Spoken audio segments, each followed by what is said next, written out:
تو پہلا سوال ہے، یا علی اور مشکل کشا کہنا، یا علی اور مشکل کشا کہنا کیسا؟ یا علی، یا حسین، یا حسن کہنا، اور پریشانی یا مصیبت یا بیماری وغیرہ میں اور بیماری وغیرہ کے موقع پر ان کو پکارنا، اور یہ عقیدہ رکھنا، ضروری نہیں یہ سب کا عقیدہ ہو، اور یہ عقیدہ رکھنا کہ دور قریب سے یہ ہماری آوازوں کو سنتے ہیں اور ہماری حالات کی خبر رکھتے ہیں اور ہماری مرادوں کو پورا کرنے کی طاقت رکھتے ہیں۔ تو اس عقیدے کے ساتھ یا علی، یا حسین، یا غوث، یا مشکل کشا کہنا کیسا ہے؟ اسی طریقے سے بعض لوگ حضرت علی رضی اللہ تعالیٰ عنہ کو مشکل کشا بھی کہتے ہیں، اس کا شرعی حکم کیا ہے؟ اور بعض لوگ جو ہے بذات خود یا علی وغیرہ کہنا ثواب سمجھتے ہیں، اور اس قسم کے جملوں اور سینٹنسوں کو وہی حیثیت دیتے ہیں جو یا اللہ وغیرہ کو حاصل ہے۔ تو عربک گرامر کے اعتبار سے آپ یہ سمجھ لیں کہ یا جو ہے اس کے لیے یہ پکار کے لیے یوز ہوتا ہے۔ جیسے ہم اردو میں او اے یوز کرتے ہیں، عربک میں یا استعمال ہوتا ہے، اور پکار جو ہماری سنتا ہے اس کو ہم یا کر کے، یا اللہ، اے لڑکے، اے لڑکی، یا فلاں، جو ہماری پکار سنتا ہے اس کو ہم جب مخاطب کرتے ہیں، پکارتے تو لفظ یا سے پکارتے، تو لفظ یا چونکہ اس کے لیے جو ہماری پکار سن رہا، جب آپ نے یہ عربک رول سمجھ لیا تو اب سمجھو، جس عقیدے اور نظریے کے ساتھ یا علی یا حسین وغیرہ کہنے کا لوگ جو کہتے ہیں، اس عقیدے اور نظریے کے ساتھ کہنا جائز ہے۔ کون سے عقیدے کے؟ کہ دور دور سے یا قریب سے یہ ہماری آوازوں کو سننا، کیونکہ یہ اللہ کی ذات ہے، اس کے علاوہ نہیں۔ خود اللہ کے رسول صلی اللہ علیہ وسلم نے فرمایا، جب میرا کوئی امتی چاہے مرد ہو چاہے عورت، آپ نے لفظ امتی اس پہ ارشاد فرمایا، جب میرا کوئی امتی مجھ پر درود پڑتا ہے تو فرشتے اس کا درود میرے حضور میں پیش کرتے ہیں، اور میرا کوئی امتی میرے روزے پر حاضر ہو کر درود پڑتا ہے تو میں خود اس کا جواب دیتا ہوں۔ اس حدیث میں گویا کہ جھگڑا ہی ختم ہو گیا کہ اللہ کے رسول صلی اللہ علیہ وسلم دور سے نہیں سنتے، کیونکہ خود پیارے آقا نے فرمایا، جب میرا کوئی امتی مجھ پر درود پڑھتا ہے یا درود بھیجتا ہے تو اللہ کے فرشتے اس ڈیوٹی کو انجام دیتے ہیں کہ میرے امتی کا درود وہ میرے حضور میں پیش کرے، وہ پیش کیا جاتا ہے۔ اور میرا کوئی امتی میرے روزے پر آ کر، میری اس مسجد میں آ کر میرے حضور درود کا نذرانہ پیش کرتا ہے تو میں خود اس کا جواب دیتا ہوں۔ جب اللہ کے رسول کی شان یہ، حالانکہ اللہ کے بعد اگر کسی کا ساری مخلوق میں، کیا نبی، کیا رسول، کیا بزرگان دین، کیا اولیاء اکرام، ساری مخلوق میں اللہ کے بعد اگر کسی کا مرتبہ ہے تو وہ ہے پیارے آقا حضرت محمد صلی اللہ علیہ وسلم۔ بلکہ حدیث میں تو یہ تکایا ہے، یہ ہماری جان جہان دنیا، یہ چمک، یہ دمک، سب یہ نبی کا وسیلہ ہے، نبی نہ ہوتے تو یہ کچھ نہ ہوتا، نبی کے صدقے سے یہ سب کچھ سجا ہے۔ یہی وجہ ہے کہ اللہ کے رسول نے فرمایا، میں اس وقت بھی تھا جب آدم مٹی اور پانی کے درمیان، یعنی آدم کا وجود بھی نہیں تھا، اس وقت میں تھا، یعنی کہ میں اللہ کے علم میں تھا۔ عرش الہی پر جو کلمہ دے گا لا الہ الا اللہ محمد رسول اللہ، حالانکہ یہ کلمہ ہر نبیوں کو ملا، لیکن کلمے کا جو پہلا لفظ ہے لا الہ الا اللہ، دوسرا ہے محمد رسول اللہ۔ میں نے آپ کو شاید بتایا تھا کہ کلمے میں لا الہ الا اللہ اس والے پہلے والے حصے میں 12 لفظ، 12 لیٹر، اور محمد رسول اللہ اس میں بھی 12 ہے، 12 12 کتنے ہو گئے؟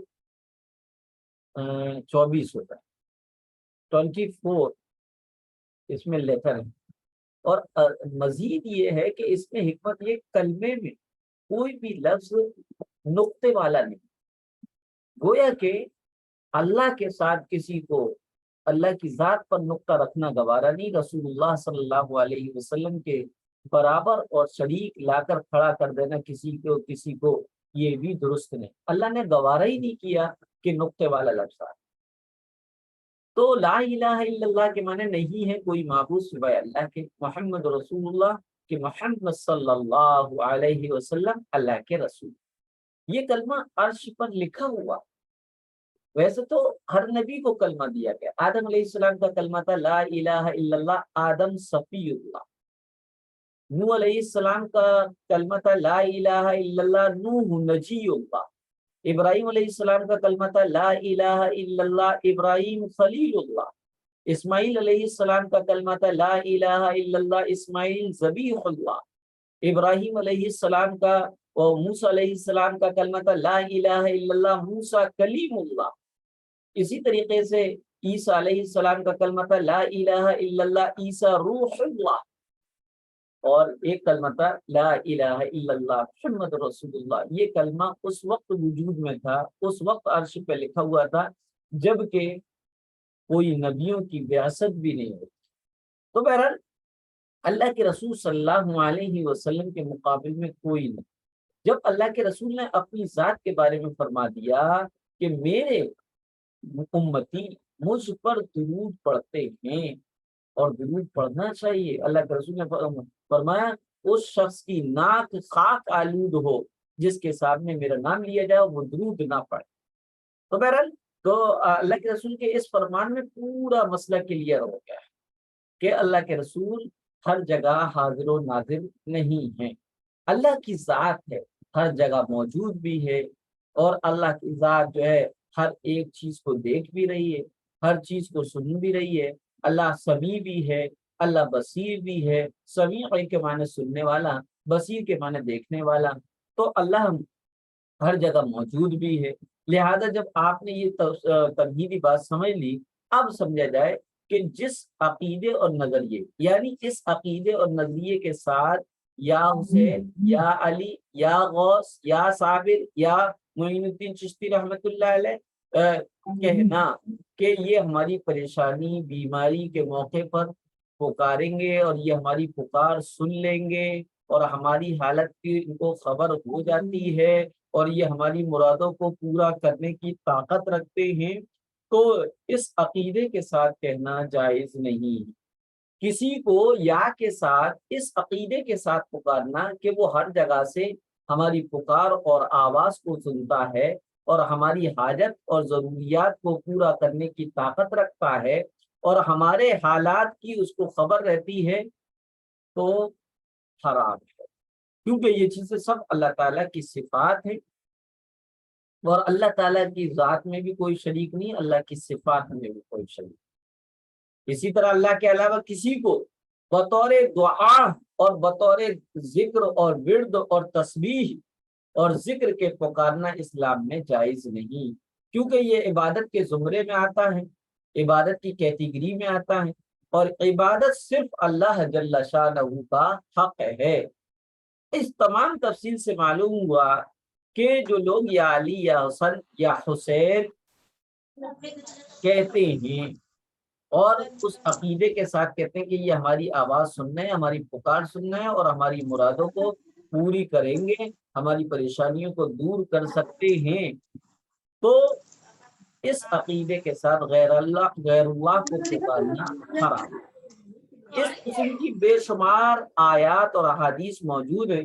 فقہاء اکرام نے بھی ان عقائد کے ساتھ غیر اللہ کے کو پکارنے اور اس عقیدے کے ساتھ حضرت علی رضی اللہ تعالیٰ عنہ کو مشکل کشا کہنے کو حرام قرار دیا ہے۔ البتہ حضرت عمر رضی اللہ تعالیٰ عنہ نے بھی حضرت علی کو مشکل کشا کہا ہے۔ مشکل کشا حضرت عمر نے جو کہا ہے وہ اس بنیاد پر کہا ہے کہ حضرت علی منٹوں سیکنڈوں میں مسئلے کو حل کر دیا کرتے تھے۔ اتنے فراست، اتنی ذہانت تھی حضرت علی کو، اور یہ سب اللہ کے رسول صلی اللہ علیہ وسلم کا علم ان کو اڈیلا گیا۔ اللہ کے رسول نے حضرت علی کی شان میں فرمایا تھا انا مدینۃ العلم وعلی بابوہا، کہ میں علم کا شہر ہوں۔ شہر بہت بڑا ہوتا اور علی اس کے دروازے ہیں۔ چنانچہ حضرت علی رضی اللہ تعالیٰ عنہ کے حیران کن واقعات میں سے میں آپ کو بتاؤں وہ واقعہ کہ وہ یہ ایک معمر آدمی، بوڑھا سا آدمی حضرت عمر رضی اللہ تعالیٰ عنہ کے پاس آیا اور اس سے کسی نے پوچھا تمہارا کیا ہے؟ اس بوڑھے آدمی سے پوچھا تمہارا کیا ہے؟ اس نے جواب میں کہا میں نے اس حالت میں صبح کی، یعنی میں آج اس حالت میں زندگی گزار رہا ہوں، اس حالت میں صبح کی ہے کہ میں فتنے سے محبت کرتا ہوں۔ نمبر ایک، میں فتنے سے محبت کرتا ہوں۔ نمبر دو، حق سے نفرت کرتا ہوں۔ نمبر تین، یہود و نصارہ یعنی عیسائی اور یہودیوں کی بات کی تصدیق کرتا ہوں، ان کو سچا جانتا ہوں۔ نمبر چار، نظر نہ آنے والی چیز پر ایمان لاتا ہوں، اور وہ چیز جو ابھی پیدا بھی نہیں ہوئی اس کا اقرار کرتا ہوں۔ 5 ہو گئے، اور اسے قبول کرتا ہوں۔ اور نمبر 6، یہ کیا ہے، یہ باتیں سن کر حضرت عمر 5 تھی، یہ باتیں سن کر حضرت عمر رضی اللہ تعالیٰ عنہ نے حضرت علی کو بلایا کہ وہ آ کر اس شخص کی کہی ہوئی عجیب و غریب باتوں کا جواب دے اور فیصلہ کرے۔ جب مولا علی نے آ کر اس شخص کی ساری باتوں کو سنا تو عمر رضی اللہ تعالیٰ عنہ اور دوسرے صحاباؤں سے حضرت علی نے کہا کہ یہ شخص ٹھیک کہہ رہا۔ بظاہر اس کی باتیں بری لگ رہی تھی۔ اس نے کیا کہا تھا؟ میں فتنے سے محبت کرتا ہوں، حق سے نفرت کرتا ہوں، عیسائی اور یہودیوں کو سچ سمجھتا ہوں، نظر نہ آنے والی چیزوں پر ایمان رکھتا ہوں، اور جو وہ چیز جو ابھی پیدا نہیں ہوئی ہے اس کی اقرار اور اس کو قبول کرتا ہوں۔ یہ باتیں انتہائی درجے کی، اگر سطحی طور پہ دیکھا جائے تو بہت ہی غلط تھی، لیکن مولا علی فرماتے ہیں کہ اس شخص نے سب باتیں ٹھیک کہی ہیں، کیونکہ خداوند تعالیٰ نے قرآن کریم میں کہا ہے انما اموالکم و اولادکم فتنہ، کہ تمہارے مال اولاد تمہارے لیے فتنہ ہے۔ اس نے کہا ہے میں فتنے سے کو پسند کرتا ہوں، اور مال اور اولاد ہر ایک کو پسند ہے، لہذا یہ اس اعتبار سے اس نے جو کہا میں فتنے کو پسند کرتا ہوں یہ بالکل برحق ہے۔ اور اس نے جو یہ کہا کہ میں حق سے نفرت کرتا ہوں، تو یہاں حق سے مراد موت ہے۔ قرآن کریم میں فرمایا حتیٰ یاتی الیقین، یقینی چیز جو ہے وہ موت ہے۔ آپ کو دنیا میں اللہ کے انکار کرنے والے بے شمار مل جائے، لیکن موت کا انکار کرنے والا کوئی نہیں ملے گا۔ تو یہی وجہ ہے کہ قرآن کریم میں موت کو حق کہا۔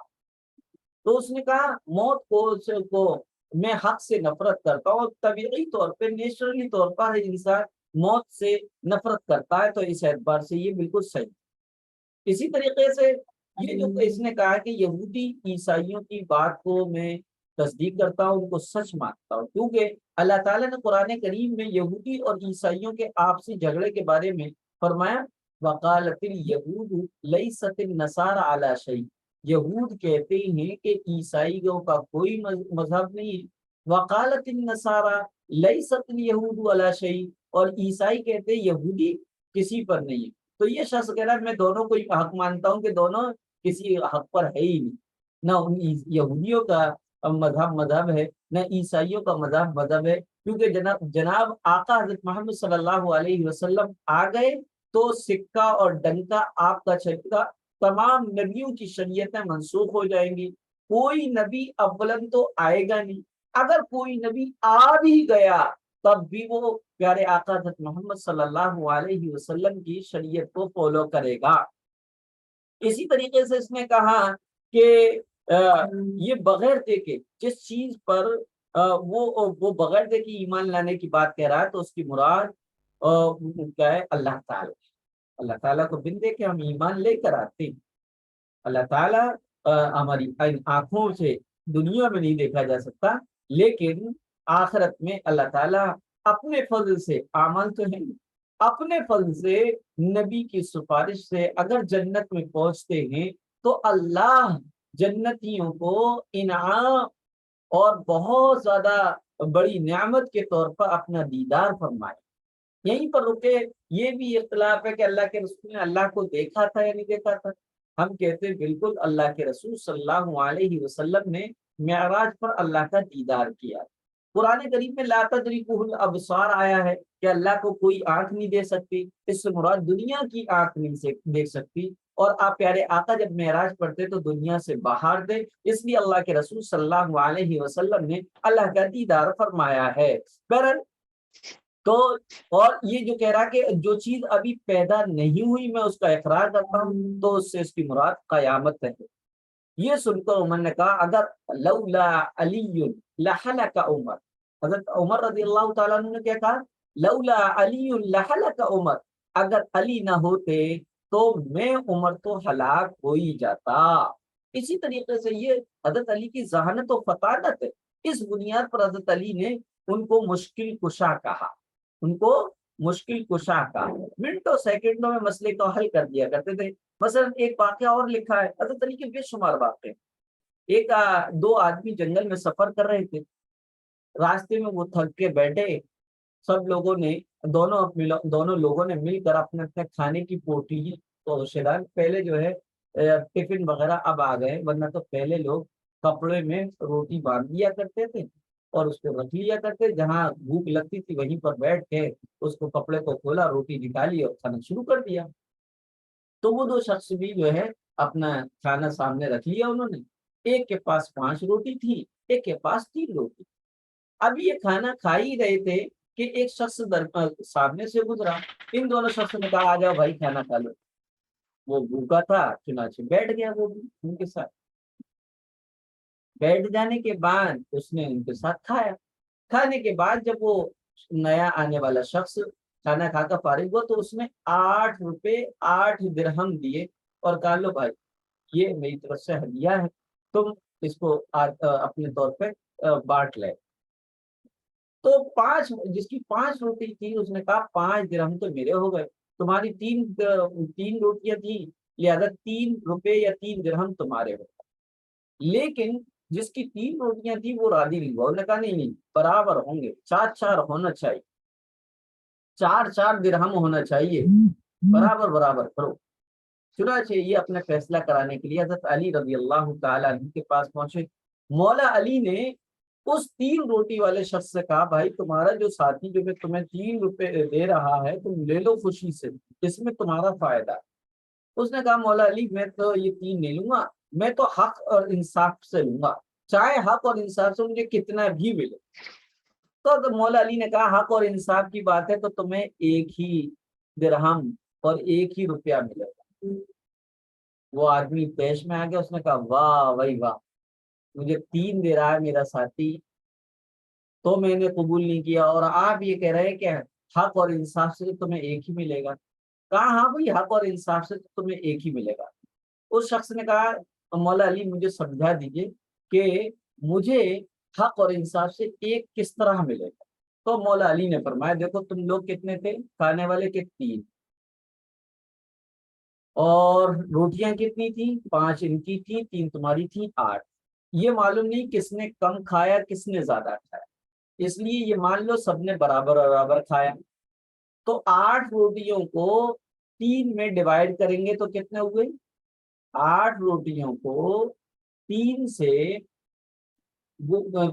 گڑا کرو، یعنی اس کے ٹکڑے کرنا، 8 یا 24 ہوگا، 24 24 کو پھر برابر برابر تقسیم کرو، برابر برابر سب نے 8 ٹکڑے کھائے، روٹی کے 8 ٹکڑے کھائے۔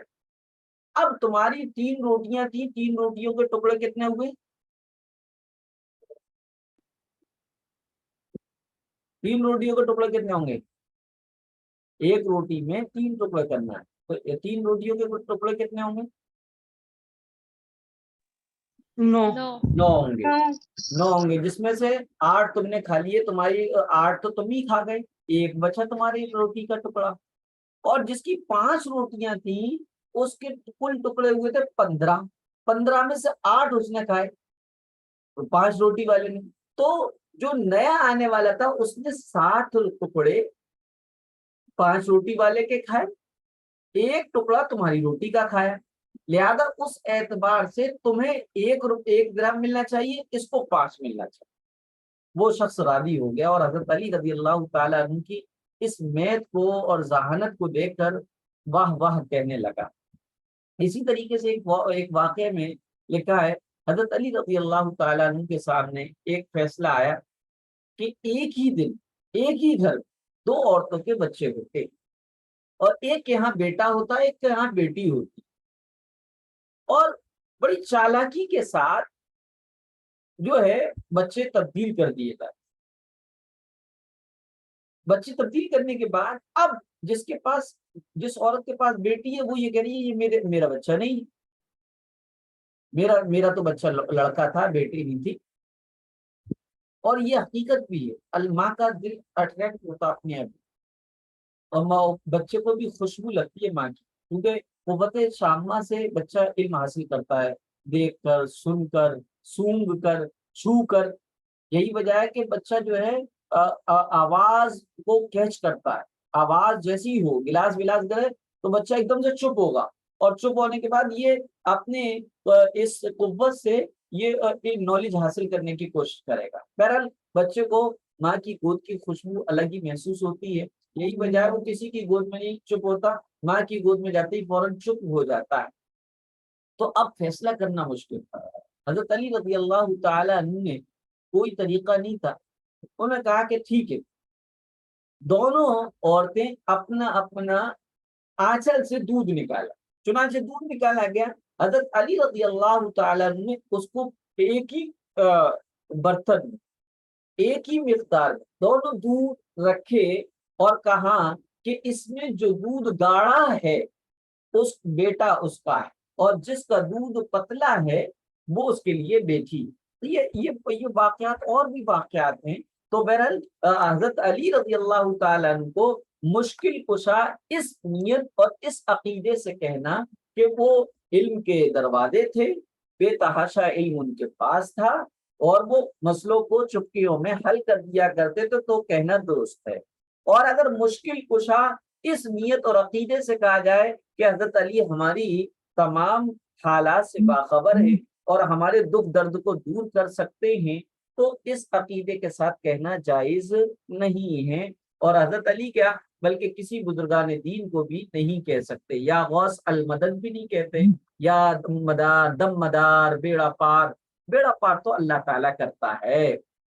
اب اسی طریقے سے ایک سوال اور لے لیں، پھر میں محرم میں ہونے والی قرآن خوانی کے بارے میں بھی آپ کو بتاتا چلوں۔ ایک ڈش ہے حلیم، جسے کھچڑا بھی کہتے ہیں۔ بعض لوگ یہ کہتے ہیں حلیم کو حلیم نہیں کہنا چاہیے بلکہ دلیم کہنا چاہیے، یا کھچڑا کہنا چاہیے۔ اور یہ سوشل میڈیا پر بھی یہ بات آج کل بہت چل رہی ہے کہ حلیم کو حلیم نہیں کہنا چاہیے بلکہ دلیم کہنا چاہیے، کیونکہ حلیم اللہ تعالیٰ کے صفاتی ناموں میں سے، اور کسی مخصوص کھانے کے لیے اس نام کو استعمال کرنا بے ادبی اور گستاخی کے کیٹیگری میں آتا ہے، کیونکہ حلیم جل گیا، حلیم گر گیا، حلیم گر رہا ہے، اس سے بظاہر اللہ کے نام کی بے ادبی اور گستاخی ہو رہی ہے۔ تو یہ بات یہ کہنا لوگوں کا کتنا درست؟ سب سے پہلی بات تو یہ ہے کہ جو لوگ حلیم کہتے ہیں ان میں سے اکثر لوگوں کو یہی نہیں معلوم کہ اللہ کے صفاتی نام کتنے ہیں، اور اللہ کے صفاتی ناموں میں کوئی نام حلیم بھی ہے۔ حلیم عربی زبان کا لفظ ہے جس کے معنی آتے تحمل، برداشت کرنے والے، بردبار. اور اللہ واقعی حلیم ہے. ہم جو ہیں گناہ پہ گناہ کرتے چلے جاتے ہیں، اس کی نافرمانیاں کرتے چلے جا رہے ہیں، لیکن اللہ جو ہمیں نعمتوں سے نوازتا چلا جا رہا ہے. واقعی اللہ حلیم ہے، بردبار. تو حلیم کے معنی آتے ہیں تحمل، برداشت کے. اور یہ اللہ تعالیٰ کا صفاتی نام بھی ہے. اور یہی لفظ حلیم اردو زبان میں ایک خاص قسم کے کھانے کی ڈش کا نام ہے. اور ایک لفظ کے کئی ایک معنی ہو سکتے ہیں، یا دو الگ الگ زبانوں کے الفاظ جن کی سیم آواز اور وائس ایک ہو، سیم وائس بھی ایک ہو، اور شکل و صورت بھی ایک سی ہو، اس کا فونٹ بھی ایک ہی ہو. تو قرینے سے دلیل آگے پیچھے سے جو معنی متعین ہو جائیں وہی معنی مراد ہے. کھانے پینے کی چیزوں میں حلیم جل گیا، تو یہاں جل جانا یہ بتا رہا ہے کہ یہاں پر حلیم کھانے کی ڈش کے طور پر استعمال ہوا ہے. اسی طریقے سے بسا اوقات دوسرے معنی کا تصور اور خیال بے ادبی قرار پاتا ہے. آپ اس سلسلے میں وہم میں نہ پڑیں. اردو زبان میں حلیم جس کھانے کو کہا جاتا ہے اسے حلیم کہہ بھی سکتے ہیں، اور حلیم کو کھا بھی سکتے ہیں. اور اسی طریقے سے اس کو حلیم کہا جائے تو کوئی بری بات نہیں ہے. یہ تو جو تھے سوال ہوئے. اب اسی طریقے سے ایک 3 سوال اور سمجھ لیجیے گا، اس میں بہت اہم معلومات. حضرت عمر رضی اللہ تعالی عنہ نے حضرت علی رضی اللہ تعالیٰ عنہ سے کہا بھائی زیادہ تر آپ پیارے آقا حضرت محمد صلی اللہ علیہ وسلم کے پاس ہوتے ہیں، ہم نہیں ہوتے ہیں، اور کبھی ہم ہوتے تو آپ نہیں ہوتے. تو حضرت عمر فرماتے ہیں میں آپ سے 3 سوال کرتا ہوں، اگر آپ کو جوابات معلوم ہو تو بتائیں. یہ 3 سوالات جو حضرت عمر نے حضرت علی سے جن کے جوابات پوچھے وہ کہیں نہ کہیں ہمیں بھی پیش آتے. حضرت علی رضی اللہ تعالیٰ نے فرمایا حضرت عمر سے پوچھے جناب کیا پوچھتے. حضرت عمر کے 3 سوالات. پہلا سوال، کسی کو کسی سے محبت ہوتی ہے جبکہ اس نے کوئی اس کے ساتھ احسان نہیں کیا ہوتا، کوئی سلوک نہیں کیا جاتا، آٹومیٹک ہو جاتی ہے محبت. اسی طریقے سے کسی کو کسی سے دشمنی ہوتی ہے جبکہ کوئی آپس میں بیر نہیں، کسی نے ایک دوسرے کا مال نہیں ہڑپا کیا، کسی نے کسی کو مارا بھی نہیں، کسی نے کسی کا کوئی حق دبایا بھی نہیں، لیکن وہ دشمنی ہوتی ہے. یہ محبت اور دشمنی انسان کے جو جذبات ہیں یہ کیوں ہوتے؟ ایک سوال. دوسرا سوال یہ کہ آدمی جب بھی کوئی بات کرتا ہے تو کوئی بات وہ بھول جاتا ہے اور پھر اچانک سے اسے یاد آ جاتی ہے، اس کا ریزن کیا ہے؟ تیسری یہ انسان خواب دیکھتا ہے، پھر کوئی خواب تو سچا ہوتا ہے اور کوئی جھوٹا ہوتا ہے. حضرت عمر نے پوچھا اس کی وجہ کیا ہے، اس کا ریزن کیا ہے؟ تو حضرت علی رضی اللہ تعالیٰ عنہ کے جو جوابات ہیں اس کو سنیے گا. حضرت علی نے فرمایا ہاں میں نے رحمت العالمین صلی اللہ علیہ وسلم سے سنا ہے. پیارے آقا محمد صلی اللہ علیہ وسلم فرماتے تھے کہ روحیں، روح ایک اور ارواح بہت ساری. روحیں جمع ہوتی ہیں اور فضا میں ملتی جلتی ہیں. پھر جن روحوں میں انٹروڈکشن ہوتا ہے، تعارف ہوتا ہے، ان میں محبت ہو جاتی ہے. جن میں وہاں اجنبیت رہتی ہے ان میں دنیا میں بھی اجنبیت رہتی ہے. ہمارے ساتھ بہت ہوتا ہے، کوئی بندہ ہم نے پہلی مرتبہ دیکھا لیکن ہمارا مائنڈ یہ کہتا ہے نہیں ان سے کہیں ملے، نہیں ان سے کوئی ملاقات ہوئی ہے. وہ یہ کہتے ہیں ملاقات ہو ہی نہیں سکتی، میں تو پہلی مرتبہ علی گڑھ آیا ہوں یا میں تو پہلی مرتبہ دیکھ رہا ہوں. تو حضرت علی رضی اللہ تعالیٰ عنہ نے فرمایا عالم ارواح میں جو روحیں ایک ساتھ تھی نا، ان روحوں میں تعارف انٹروڈکشن ہو گیا تھا. اس تعارف اور انٹروڈکشن کا ہی نتیجہ ہے کہ دنیا میں کسی کو دیکھ کر ایسا لگتا ہے کہ میں نے ان کو دیکھا ہے، انسیت سی ہوتی. اور جن عالم ارواح میں جن روحوں میں اجنبیت تھی، جن سے انٹروڈکشن اور تعارف نہیں ہوا ہے، ان سے ایک انقباض ہوتا طبیعت میں، ایک دشمنی سی ہوتی. تو ایک سوال کا جواب دے دیا. دوسرے سوال کا یہ کہہ کر جواب دیا میں نے رسول اللہ صلی اللہ علیہ وسلم سے سنا ہے، آپ فرما رہے تھے کہ ہر دل کے لیے چاند کی طرح بادل ہوتا ہے. جس طرح آسمان کے چاند پر بادل چھا کر چاند کی روشنی ختم ہو جاتی ہے، اور جب وہ بادل ہٹ جاتا ہے تو پھر چاند روشن ہو جاتا ہے، اسی طرح انسان کے ذہن پر اور اس کے مائنڈ پر گفتگو کے دوران بادل چھا جاتا ہے اور وہ بات بھول جاتا ہے، اور جب وہ بادل ہٹ جاتا ہے تو اسے بات یاد آ جاتی ہے۔ تیسرا سوال بتایا کہ پیارے آقا نے فرمایا جب انسان گہری نیند سو جاتا ہے تو اس کی روح جو ہے آسمان پر چلی جاتی ہے، قرآن کریم میں فرمایا گیا۔ اسی طریقے سے جو سو کر اٹھنے کی دعا ہے اس میں بھی فرمایا الحمدللہ الذی احیانا بعد ما اماتنا والیہ النشور، تمام تعریف اس اللہ کے لیے جس نے ہم کو زندہ